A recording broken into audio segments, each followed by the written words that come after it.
저는 그 포항공대에서 온 이윤호라고 하고요. 현재 석사 과정을 밟고 있고, 지금은 제가 지난 몇 달 동안 최승진 교수님과 함께 연구한 메타러닝에 관련된 제 연구를 소개해드리려고 이 자리에 오게 됐습니다. 일단 메타러닝이 뭔지부터 간단하게 소개해드리고 넘어가겠습니다. 이제 여기 보이시는 거는 제가 위키피디아 페이지 하나를 복사해 왔습니다. 아코니텀 나펠러스라고 하는 식물인데요. 저 내용이 되게 많은데 제일 중요한 거는 저게 독성이 되게 강합니다. 그래서 저거를 보시면 드시면 안 돼요. 네, 그러면 이제 자연으로 갔다고 생각하시고 이 5개의 식물을 보시면 왼쪽 거를 드시면 안 되시겠다는 게 느껴지시죠?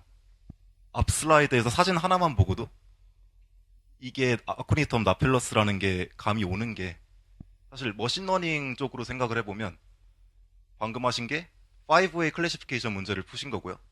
그리고 저거를 처음 보셨다는 가정하에 트레이닝 이그젠플이 하나였죠. 근데 이게 생각을 해보면 저 이미지라는 게 엄청나게 고차원 데이터인데 그것만을 보고 바로 이거를 이 5개의 클래스의 그 경계선을 머릿속으로 그리셨다는 게 그 자체로는 사실 말이 안 되는 현상이거든요. 그거를 보여드릴 수 있는 그 방법이 이 이미지들을 제가 정확히 뭔지는 모르는데 베이스 64인가? 텍스트로 변환을 해왔습니다. 이제 이거를 보시면은 어느 게 아코니톤 나펠러스인지 아무도 감도 안 오실 거예요.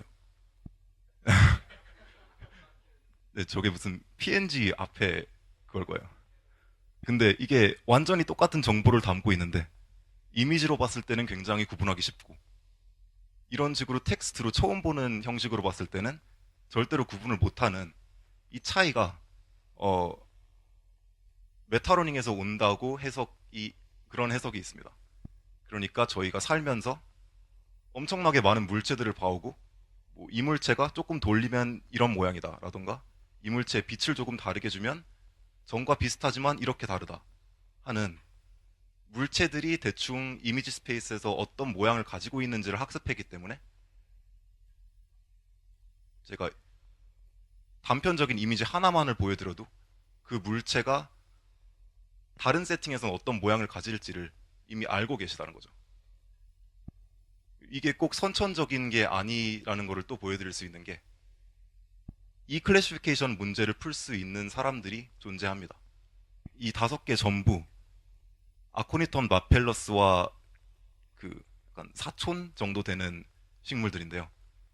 뭐 정답은 네 번째가 그겁니다. 근데 이런 식물들도 그 식물을 연구하는 사람들은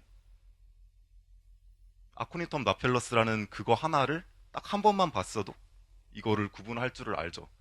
왜냐하면 그 사람들은 뭐 식물의 특징을 잘 파악하고 있기 때문에, 뭐 꽃, 술의 모양이라든가 정확히는 모르겠는데, 근데 핵심적인 거는 그 사람들은 그거를 선천적으로 가진 게 아니고 식물에 대해서 오래 공부를 해왔기 때문에 그게 가능하다는 점이죠. 그래서 저희가 머신러닝 모델한테 주고 싶은 게 그런 식의 인덕티브 바이어스입니다.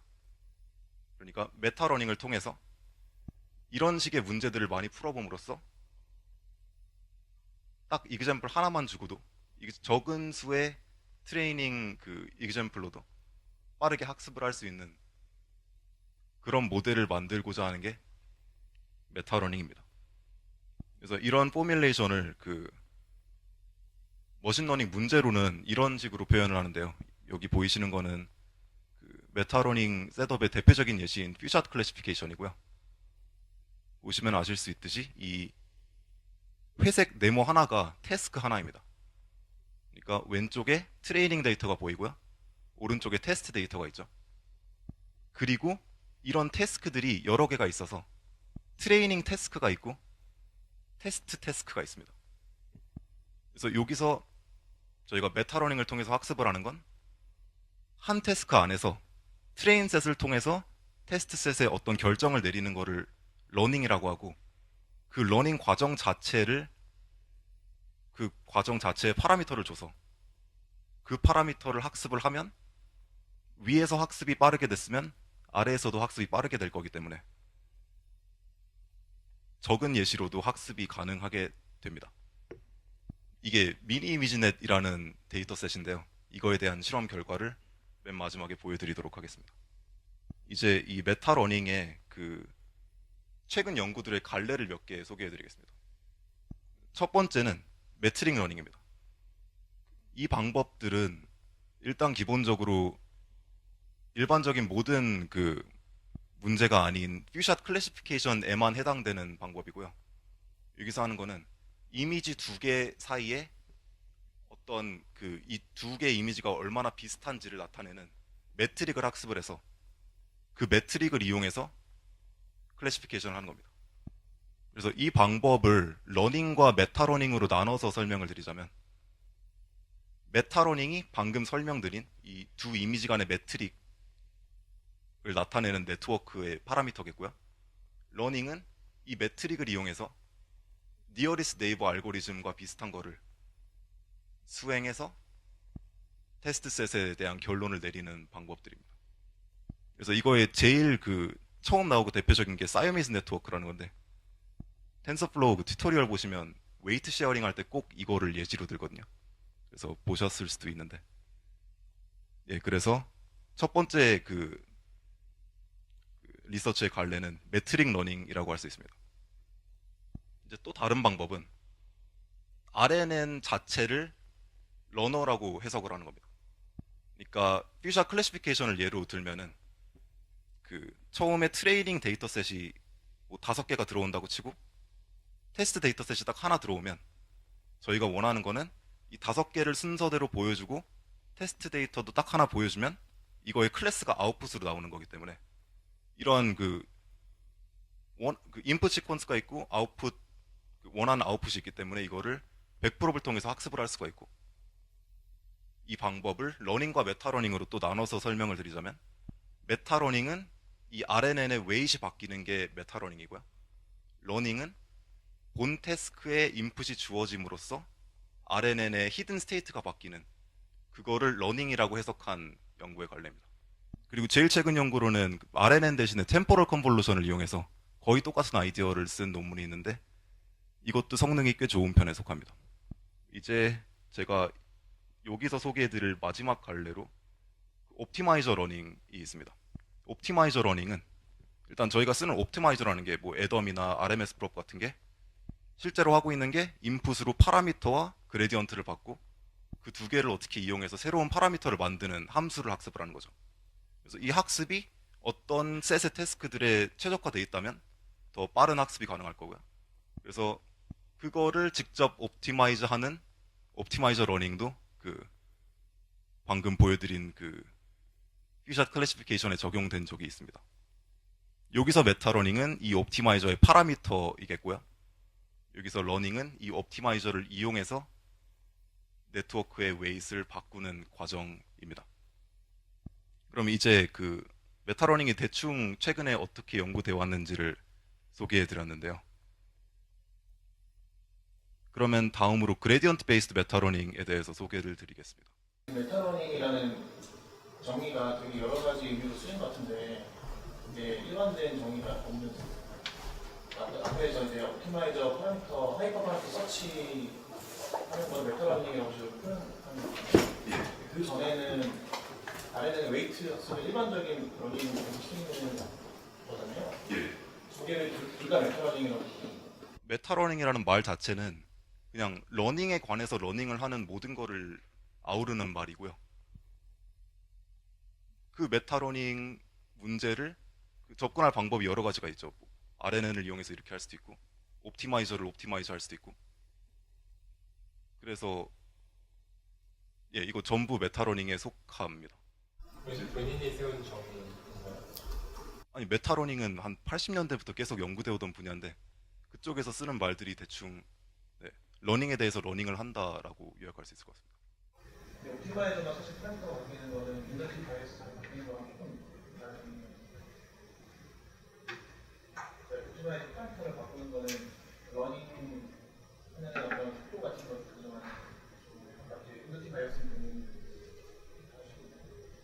애매한 관계인 그 여기 메서드들이 꼭 그 뭐 러닝 네임만 바꾸는 게 아니고 옵티마이저 룰 자체를 학습을 합니다. 그러니까 그레디언트와 파라미터 전체를 받아서 새로운 파라미터를 내뱉는 네트워크이기 때문에 제너럴한 관점에서 보면 하이퍼 파라미터 공간, 그러니까 파라미터 공간을 두는 계산이 있는데 하이퍼 파라미터 공간을 뒤지는 학습이 되면 메타러닝의 영역으로 간다고 볼 수 있겠죠. 왜냐면 인덕티브 바이어스라는 게, 예를 들어서 뉴럴에서 인덕티브 바이어스라는 거는 결국 벡터 형태로 표현이 될 거다라고 이게 통치는 얘기인데, 거기에 하이퍼 파라미터 자체도 문제 공간으로 정리를 해버리고 걔가 이제 하이퍼 파라미터 공간이 파라미터 공간에 직접 영향을 주는 형태가 돼버리니까 결국 메타러닝의 이란 게 원래 애시당초 뭐 수학적 정의라기보다는 컨셉츄얼한 정의에 가깝기 때문에 그냥 통째서 그렇게 표현을 할 수는 있겠죠. 예, 혹시 넘어가기 전에 다른 질문 있으신가요? 예. 식물에 대해 예제 들었잖아요. 뭐 식물학자들이 배운 어떤 식물에 대한 지식이 이런 퓨셜 러닝에 엄청난 도움이 될 수 있다. 그거랑 지금 옵티마이저를 학습하는 거 약간 매칭이 잘 안 되거든요. 그러니까 여기서 식물에 대한 지식이 어떤 거죠? 그게 아담 옵티마이저 뭐 그런 거에 하이퍼 파라미터가 될 수 있다는 게 별로 느낌이 전혀 다른 것 같은데. 직접적으로 연관을 지어드리기는 힘든데 그냥 대충 말씀을 드리자면 식물학자들이 예를 들어서 서로 다른 식물은 색깔은 비슷해도 같은 식물일 수도 있지만 뭐 잎의 크기는 식물의 뭐 독창적인 성질이다라는 걸 알고 있다면 그 잎의 크기를 나타내는 그 피처를 저장하는 스페이스에서 디센트를 더 빨리 하고 색깔을 나타내는 그 피처 스페이스에서 디센트를 더 느리게 한다든가 뭐 그런 식으로 메타러닝을 할 수가 있죠. 그 옵티마이저의 그 파라미터들이랑 관련이 있는지 잘 모르겠어서 그 식물에 대한 지식이 아담을 쓰냐 SGD를 쓰냐 그런 건 아니잖아요, 사실. 그러니까 아담과 SGD가 조금 너무 포괄적인 예시인데 그러니까 여기서 학습을 하는 거는 그 파라미터와 그레디언트만을 받고 새로운 파라미터를 만드는 어떤 함수라도 학습을 할 수 있습니다. 그래서 특정 영역이 이 새로운 인풋에 진짜로 중요한 성질이라는 거를 미리 알고 있으면 그거를 더 특출나게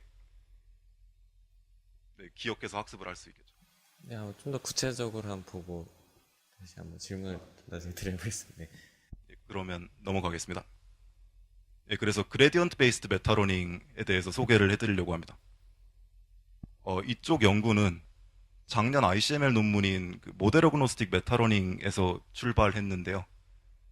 여기선 기본적으로 러닝 알고리즘을 메타러닝과 러닝으로 제가 나눠드리면서 지금까지 왔는데 러닝 알고리즘을 스토캐스틱 그레디언트 디센트로 픽스를 해놓고 나머지를 학습을 합니다. 그러니까 그렇다고 하는 거는 그러니까 저희가 어떻게 보면 파인 튜닝을 생각해 보시면 파인 튜닝을 하는 옵티마이저도 하이퍼 파라미터가 있지만 파인 튜닝을 할 때 이니셜 파라미터도 하이퍼 파라미터라고 생각을 하실 수 있죠. 모델 어그노스틱 메타러닝은 이 이니셜 파라미터를 학습이 잘 되도록 파인 튜닝이 잘 되도록 직접 이니셜 파라미터를 옵티마이저를 합니다. 그러니까 여기 그 태스크가 3개가 보이는데요. 저희가 원하는 건 이 태스크를 보자마자 그레디언트 스텝 한두 개만에 각 태스크를 잘하는 이니셜 파라미터를 원하는 거기 때문에 그 이니셜 파라미터의 경로가 저 굵은 검은 선으로 보입니다. 그래서 저 굵은 선이 그 메타러닝을 통해서 이니셜 파라미터가 움직여오는 경로를 보여주고요. 그리고 이 배운 이니셜 파라미터에서 테스트 타임에는 각 태스크에 대한 로스 펑션으로 스토캐스틱 그레디언트 디센트를 이용해서 파인 튜닝을 합니다. 그래서 파인 튜닝을 했을 때 이런 태스크들 어떤 거를 받아도 좋은 낮은 로스를 얻을 수 있도록 하는 그런 이니셜 파라미터를 찾는 게 모델 어그노스틱 메타러닝인데요. 그래서 이거에 대한 추가적인 연구가 18년 이클러에 2개나 나왔는데 일단 기본적으로 저는 제일 놀라웠던 게 그 유니버설리티에 대한 증명인데요. MAML을 이용하면 어떤 그 러닝 알고리즘도 입실론 내로 어프록시메이트를 할 수 있습니다. 그러니까 러닝 알고리즘을 아무거나 주시면 제가 적절히 네트워크를 만들면 그레디언트 디센트만을 써서 그 러닝 알고리즘을 어프록시메이트 할 수 있다는 거죠. 그리고 두 번째로는 그 이런 식으로 이니셜 파라미터를 통해서 다음 파라미터를 옵티마이즈 하는 과정을 하이라키컬 베이스로 해석한 논문도 있었고요. 그리고 필요한 파라미터가 줄게 만드는 게 이게 러닝과 메타러닝이 같은 스페이스에서 일어납니다. 그러니까 메타러너가 학습한 이니셜 파라미터에서 러너가 직접 스토캐스틱 그레디언트 디센트로 바꿔서 학습을 하기 때문에 필요한 파라미터 수가 다른 메서드보다는 줄 수밖에 없고요. 그래서 다시 그 러닝과 메타러닝으로 나눠드리자면 메타러닝은 이니셜 파라미터를 학습하는 과정이고요. 러닝은 스토캐스틱 그레디언트 디센트입니다. 이제 여기서 제가 MAML의 문제점에서 출발을 해서 제 연구를 시작했는데요. 생각을 해보시면 MAML에서 임플리시트하게 가정하고 있는 게 메타러닝 이 문제를 제가 차를 운전하는 문제로 그 비유를 해서 설명을 드리자면요. 메타러닝으로 하는 거는 제가 어떤 차도 운전할 수 있는 능력을 키우는 겁니다. 그러니까 아무것도 모르던 상태에서 운전을 할 수 있는 상태로 키우는 게 메타러닝이고요. 러닝은 제가 운전을 할 줄 아는데 새로운 차가 있어서 뭐 제 행동을 조금 바꿔서 뭐 이거를 평소보다 조금 더 돌린다든가 힘을 좀 더 준다든가 그런 식의 그 작은 어댑테이션을 하는 게 러닝 과정인데 MAML에서 임플리시트하게 가정하는 게 이 두 과정이 같은 수의 파라미터를 필요로 한다는 점입니다. 둘 다 모든 파라미터를 다 바꿀 그 권한이 주어지기 때문에 그런데요. 사실 그 인투이티브하게는 러닝은 굉장히 적은 수의 파라미터가 필요하겠죠. 그리고 어떻게 하면 학습을 통해서 러닝할 때 학습을 해야 되는 파라미터가 어느 건지도 학습을 할 수 있다는 아이디어가 있어서 그래서 네, 제 메소드가 처음 나왔었습니다. 네, 그래서 제 논문의 제목은 아까 보여드린 대로 이렇고요. 네, 아카이브 번호는 저거고 18년 ICML에 제출을 해본 상태입니다. 그래서 저희 아이디어는 일단 이게 Y 스페이스가 그러니까 지금 액티베이션이 3차원이라고 가정을 하면 이 세 개의 파라미터를 3차원 공간에서의 한 점으로 나타낼 수가 있겠죠. 그래서 MAML에서 하는 건 이 스페이스에서 점 하나를 찾아서 거기서 출발해서 그레디언트 디센트를 했을 때 학습이 잘 되는 그런 이니셜 파라미터를 찾는 건데요. 저희 모델에서 원하는 거는 이런 점 하나를 찾을 뿐 아니라 이 점 근방에 딱 필요한 만큼의 सब스페이스를 학습을 해서 이 सब스페이스 안에서만 학습을 하면 이 메타 태스크 내에 어떤 태스크도 잘 퍼폼을 할 수 있는 그런 सब스페이스를 찾는 게 목적입니다. 그러니까 보시면 메타 러너는 자유도가 3인데 여기의 예시에서는 러너는 자유도가 2가 되죠. 그래서 이런 성질을 가지는 저희 모델은 그렇습니다. 그래서 저희 모델인 MTNet의 아키텍처는 이런데요. 일단은 그 위에 보이시는 게 아키텍처입니다. 그러니까 딥 뉴럴 네트워크이고요. 보시면 아시겠지만 그 셀로 이루어져 있고 각 셀은 두 개의 리니어 레이어로 이루어져 있습니다. 근데 이 리니어 레이어 사이에 그 논리니어리티가 없기 때문에 표현력은 그냥 하나의 리니어 레이어와 똑같겠고요. 그래서 저희 MTNet이 학습을 하는 게 이것들의 웨이트의 초기값뿐만 아니라 러닝을 할 때 어느 웨이트를 바꿀지를 학습을 합니다. 그래서 저기 보이시는 점선으로 되어 있는 게 태스크가 들어왔을 때 바꿀 웨이트들이고요. 여기가 그 앞에 보여드린 대로 2의 자유도를 가지도록 그 점선이 주어져 있습니다. 그리고 점선들은 그 같은 액티베이션을 향하는 웨이트들은 같은 매스크 값을 가져야 됩니다. 그러니까 이게 실제로 돌아갈 때는 어떻게 되냐면요.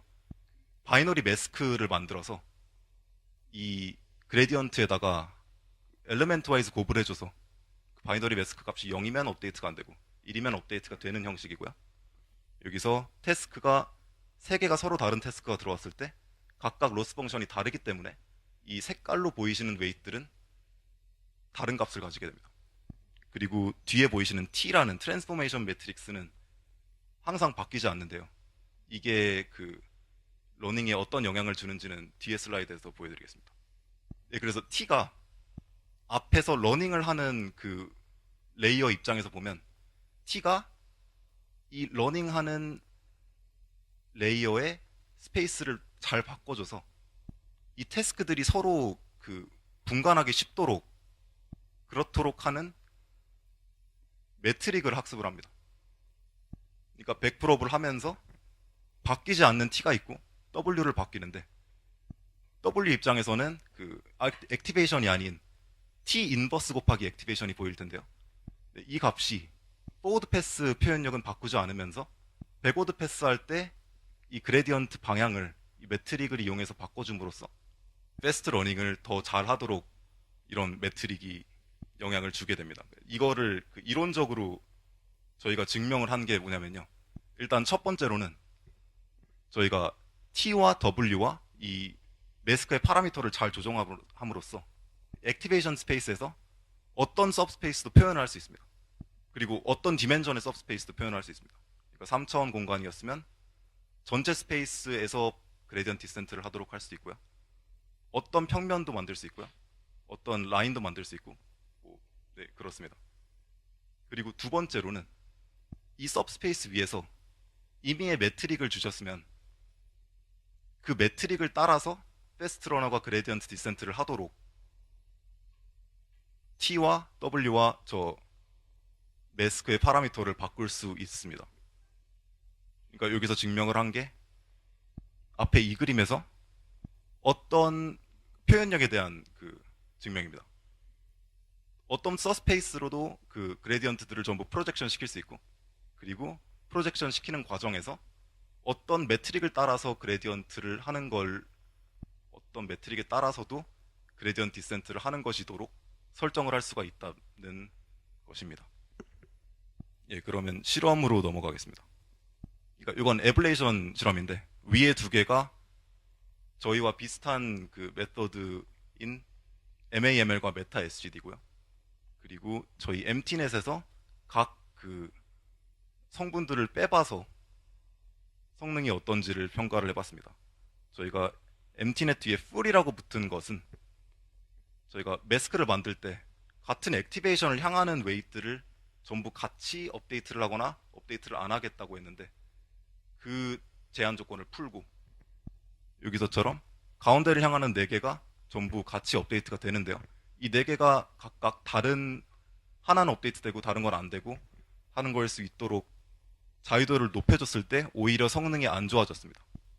이 이유는 그 증명해서 보여드린 대로 저희 방법대로 이 매스크를 묶으면 하나의 서브스페이스로 프로젝션을 시키는 그런 간결한 해석이 있는데 저걸 묶지 않았을 때 너무 그 옵티마이제이션 하는 스페이스가 커져버려서 학습하기가 어려워져서 성능이 낮아졌다고 생각하고요. 그리고 T넷이라는 거는 저희 모델에서 매스크를 없앤 형태, 그러니까 W와 T만 있고 T는 학습 안 하고 W는 모든 파라미터를 항상 학습하는 그런 형태고요. M넷은 반대로 T가 없어서 모든 게 그냥 하나의 레이어로 되어 있고 매스크만 학습을 해서 그런 형태입니다. 그래서 에블레이션 실험을 해본 결과 차이가 크지는 않지만 모든 저희의 성분들이 학습 메타러닝에 그 의미 있는 기여를 했다고 생각하고요. 그리고 두 번째 실험은 저희가 T가 있기 때문에 이 지오메트리가 바뀐다고 말씀드렸는데 가장 간단한 예시로 T가 그 아이덴티티 매트릭스 곱하기 실수면은 이게 러닝 레이스를 바꿔주는 것과 똑같은 효과를 줍니다. 그래서 저희가 한 실험이 그 MAML에서는 러닝 레이트가 하이퍼 파라미터이기 때문에 미리 정해줬을 때 그 항상 같은 스텝 사이즈의 러닝 레이스를 썼는데요. 이 값을 저희가 그 논문에서 쓴 값은 0.01인데 10부터 10의 마이너스 4승까지 다양하게 좁아서 실험을 해본 결과 T넷과 MT넷에서는 둘 다 트랜스포메이션 매트릭스가 있기 때문에 이 러닝 레이스를 더 좋은 쪽으로 바꿔줘서 안 좋은 러닝 레이스를 받았더라도 어느 정도 학습을 하는 형태를 보실 수 있습니다. 저게 171 같은 경우에는 되게 완전히 말도 안 되는 값으로 실험을 한 거거든요. 그러니까 예, 그래서 스텝 사이즈를 그렇게 케어풀리 튜닝할 필요는 없게 되었습니다. MT넷에서는. 예. 혹시 M 마스크 부분이 그걸 더 잘 해주고 있는 게 아닌가라는 의심을 해볼 수 있지 않을까요? 저 결과를 보면. 지금 T라고 한 트랜스폼 부분이 스텝 사이즈에 로버스트하게 해준다라고 이야기를 해주셨는데 T넷과 MT넷의 저 차이를 보면 그게 맞는지에 대해서 약간 의문을 제기할 수 있지 않을까요?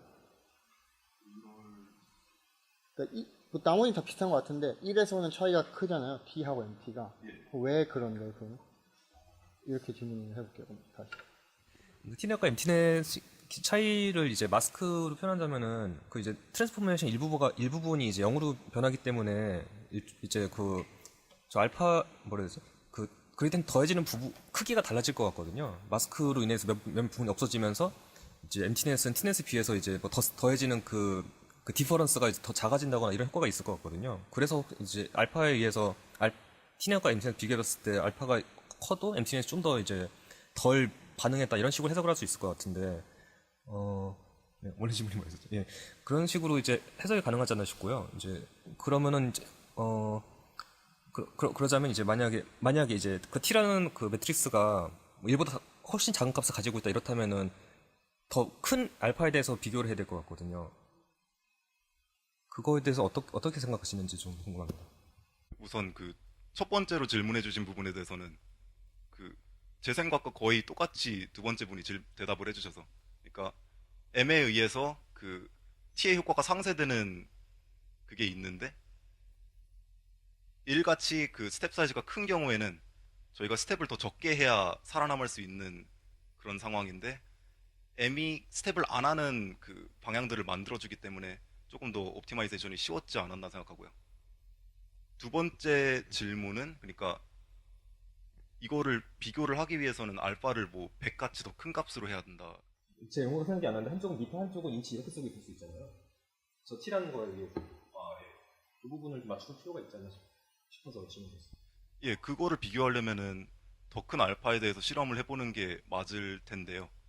제가 이 실험을 한 그 의도는 딱히 T넷과 MT넷을 1대1로 비교하고자 하는 게 아니고, 얘네 둘 다 T에 의해서 알파가 안 좋을 때도 학습이 가능하다라는 그냥 그 말을 하기 위해서 실험을 한 거기 때문에, 예, MT넷과 T넷의 T 밸류가 어떻게 다른지를 비교해 보려면 뭐 조금 더 극한 상황에서 T 밸류를 직접 확인해 보는 게 맞는 것 같습니다. 그래서 다음 실험으로는요, 제가 M이 진짜로 저희가 직관적으로 생각하는 역할을 하는지를 확인해 보기 위한 실험을 했는데요.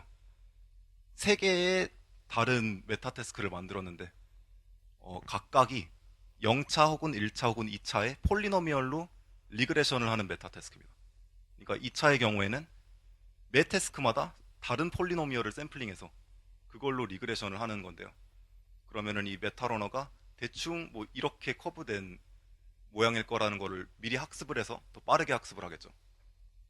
이랬을 때 제가 뭐 얘네의 성능을 직접적으로 비교할 방법은 없고, 학습이 전부 된 다음에 매스크에서 1로 뚫려 있는 게 것의 비중을 확인했는데, 0차는 프리 파라미터가 1개고 1차는 2개고 2차는 3개이기 때문에 복잡도가 점점 올라가는데, 그거에 따라서 매스크에서 그레디언트 디센트를 하도록 1로 뚫어 놓은 파라미터 수가 증가를 했습니다.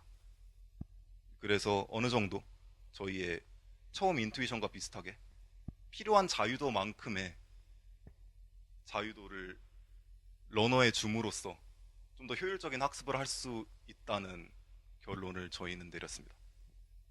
이제 마지막으로 저희가 진행한 실험 중에서 제일 어려운, 그러니까 분야마다 쓰는 그 어려운 벤치마크 문제가 하나씩 있잖아요. 메타러닝에서는 그게 미니 이미지넷 퓨샷 클래시피케이션인데요. 아까 보여드렸던 이것과 형태가 똑같습니다. 그러니까 이미지넷에서 샘플링한 몇백 개의 클래스를 갖고 각 태스크마다 5개의 클래스를 샘플링해서 이그젬플을 하나씩 보여준 다음에 이거를 클래시피케이션을 얼마나 잘하는지 그 애큐러시를 측정하는 실험인데요. 이거를 최근 연구들과 비교해 본 결과 T넷과 MT넷 둘 다 스테이트 오브 디 아트 애큐러시보다 높게 나왔고 MT넷이 T넷보다 1 조금 안 되게 애큐러시가 높았습니다. 그래서 결론적으로 말씀드리자면 MT넷의 그 T는 어느 정도 스텝 사이즈에 로버스트하게 만들어주는 효과를 가지고요. 그리고 M은 메타 태스크의 컴플렉시티를 어느 정도 캡처해 준다는 결론을 내렸고요. 그리고 메타러닝에서 어려운 태스크인 미니미지넷 클래시피케이션에서 스테이트 오브 디 아트 퍼포먼스를 보였습니다. 그래서 이제 이 연구에서 제가 여기다 쌓을 다음 연구로 생각하고 있는 게, 일단 첫 번째로 MAML에 새로운 스트럭처를 줬더니 성능이 올랐기 때문에 뭐 다른 스트럭처를 주는 것도 괜찮을 수 있고요. 저는 기본적으로 그레디언트 베이스드 메타러닝에 갖고 있는 불만이 이게 파라미터 스페이스에서 생각을 한다는 건데요. 파라미터 스페이스라는 게 사실 저희가 제대로 이해를 하지 못하고 있는 스페이스인데, 그거 대신에 펑션 스페이스에서 그레디언트 디센트를 하는 거에 해당하는 내추럴 그레디언트와 연관을 지을 수 있겠다고 생각이 됩니다. 왜냐하면 저희 MT넷이 결국에는 저희 뉴럴 네트워크의 레이어마다 매트릭을 학습함으로써 그 매트릭에서 그레디언트 디센트를 했을 때 더 좋다는 결론을 내렸는데요, 저희 연구가. 이게 요즘에 내추럴 그레디언트 어프록시메이트 하는 제일 성능 좋은 게 K백이라는 알고리즘인데, 여기서도 거의 비슷한 근사를 합니다. 그러니까 레이어마다 서로 연관이 없다고 가정을 하고 이 레이어 내에서 매트릭을 어떻게 어프록시메이트 하는데, 그래서 이것과 MT넷과 뭔가 연관이 있지 않을까라는 생각하에서 다음 연구도 생각해 보고 있습니다.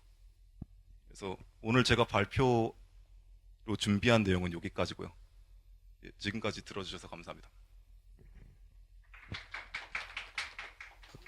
저런 보통 태스크들이 그러니까 네트워크 구조에 따라서도 영향을 많이 받잖아요. 그 성능이 뭐 가령 그냥 CNN 쓰는 거랑 뭐 레즈넷을 쓴다든지 뭐 그거에 따라서도 굉장히 많은 차이가 생길 것 같은데요. 그런 관점도 따져봤을 때 어떻게 고려를 하시는지 궁금한데. 일단 기본적으로 이 마지막 실험에서는 이 논문들 전부 똑같은 구조를 씁니다. 예, 완전히 같은 4레이어짜리 CNN을 씁니다. 그리고 그거 외에 네트워크 구조가 러닝에 영향을 미치는지 학습하는 거는 이 퓨샷 클래시피케이션 연구하는 쪽에서는 잘은 다루지 않는 문제고요. 오히려 그런 연구들은 좀 있죠. 메타러닝을 이용해서 LSTM보다 더 효율적인 RNN을 만드는 연구, 그런 연구들이 있는 걸로 아는데 전 그쪽 논문들은 자세히 본 적은 없어서 뭐라 대답드리기가 좀 힘듭니다. 그럼 혹시 막 네트워크 구조를 좀 다르게 해보신 적 있나요? 이 비교를 하기에는 구조를 바꾸는 순간 언페어한 비교가 돼서 저는 해본 적은 없습니다. 한 번 사이즈를 2배로 늘려봤더니 성능이 확 올랐던 적은 있습니다. 아까 이제 M넷과 MT넷에서 M이 이제 매트릭 스페이스를 학습한다고 말씀하셨는데, 이제 그레디언트 디센트 바이 그레디언트 디센트 같은 이제 옵티마이저를 아예 처음부터 학습하는 페이퍼들 있잖아요. 그런 거 비교하면은 이제 매트릭을 배운다는 게 장단점이 있을 것 같거든요. 이제 말하자면은 옵티마이저 하는 방법을 직접 배우는 거랑 그레디언트 스페이스의 매트릭만 배우는 거랑 약간 이제 비교가 가능할 것 같거든요. 어떤 식으로 두 개를 어떤 식으로 어떻게 비교할 수 있다고 생각하시나요? 옵티마이저를 직접 학습하는 거는 거기서 배운 거를 파라미터 값이 어떤 거든 그렇게 쓰겠다고 하는 건데, 저희 방법처럼 이 배운 매트릭을 뉴럴 네트워크 자체에다가 인베딩을 함으로써 이 파라미터 값이 다른 게 돼도 어느 정도 더 의미를 갖는 값일 가능성이 높다고 생각합니다. 실험적으로나 이론적으로 이 두 개를 제가 비교해 본 적이 없어서 뭐가 더 말씀드리기가 그런데, 네, 저희가 배운 거를 네트워크에 직접 인베딩하기 때문에 여기서 W가 바뀌어도 이 T를 통해서 오는 정보가 더 의미가 있을 거라고 저는 생각합니다. 이게 저 네트워크에 패러렐하게 돌아가고 있는 상황인가요? 예, 이것들의 그러니까 메타러너를 트레이닝할 때 미니 배치를 씁니다. 그러니까 이런 태스크를 뭐 한 4개 정도 샘플링해서 4개를 같이 학습시켜 본 다음에 4개를 각각 그레디언트 디센트를 한 뒤에 로스를 100% 시키는 형태입니다. 저 네트워크에 독립적으로 지금 돌아가고 있는 상황인가요? 여기서는 그러니까 그레디언트 스텝을 딱 한 번 해보고 말거든요. 그러니까 태스크가 하나 들어올 때마다 위에 네트워크를 하나 만들어서 한 번 바꿔보고, 네, 이렇게 되는데요. 여기서 여기 6번, 7번 줄이 패스트 그레디언트 업데이트 스텝이고요.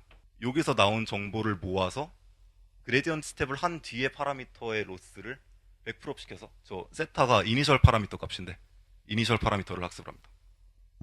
질문에 대답이 되셨나요? 그래서 여기서는 항상 여기서 나온 이니셜 파라미터를 다시 씁니다. 패럴렐하게 각각 있는 게 아니고 한 번 쓸 때마다 새로 만듭니다.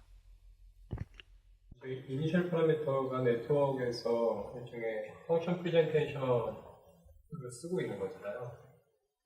펑션 프레젠테이션의 파라미터를 쓰고 있는 걸 텐데, 예.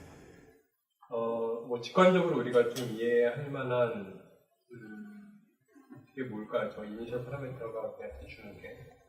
저 이니셜 파라미터가 지정을 하는 게 이 액티베이션 스페이스에서 출발점과 그 출발점 근방의 서브스페이스인데요. 이런 서브스페이스를 잘 학습이 됐으면은 각 태스크에서 좋은 액티베이션이 어느 정도 전부 다 가까이 있고 다 각각 구분하기 쉽고 그런 점들을 포함하는 최소한의 디멘션의 서브스페이스를 학습할 거라고 생각합니다. 그러면 메탈러닝을 할 때 저 이니셜 파라미터가 어느 정도 클러스터링 돼 있거나 아니면 뭐 어떤 한쪽에 몰려 있을 거라고 생각하는 건가, 아니면 네트워크 자체가 그냥 이니셜 파라미터가 뭐가 됐든지 간에 그냥 그 포인트들을 알아내는 건가요? 예, 어느 정도 모든 태스크를 잘 설명할 수 있는 이런 작은 클러스터가 존재할 거라고 믿고 출발을 하는 거죠. 근데 그게 모든 태스크에 대해서 예. 비슷한 이니셜 파라미터를 가지고 있는 건지, 아니면은 태스크들마다 다른 이니셜 파라미터가 존재하는데 그런 것들을 네트워크가 잘 찾아내는 건지. 이니셜 파라미터는 어느 태스크를 쓰든 같은 이니셜 파라미터. 그러니까 이니셜 파라미터는 딱 하나밖에 없습니다. 그거를 하나로 모든 태스크를 잘 설명하도록 잘 학습을 하는 것입니다. 자유도를 하나만 줄이는 이유가 있나요? 아니면 하나만 줄인다는 게 아까 자유도 1을 줄였잖아요, 그냥. 여기서 3에서 2로요? 이거는 아무렇게나 할 수 있습니다. 그냥 예시를 하나 보여드렸을 뿐이고 3에서 뭐 3 그대로 해도 되고 자유도를 이 레이어에서는 그냥 0으로 만들어도 됩니다. 그건 그냥 네트워크가 알아서 파라미터를 바꿔서 조정하는 거라서. 더 질문 없으시면 마치면 되나요? 네네. 네, 수고하셨습니다.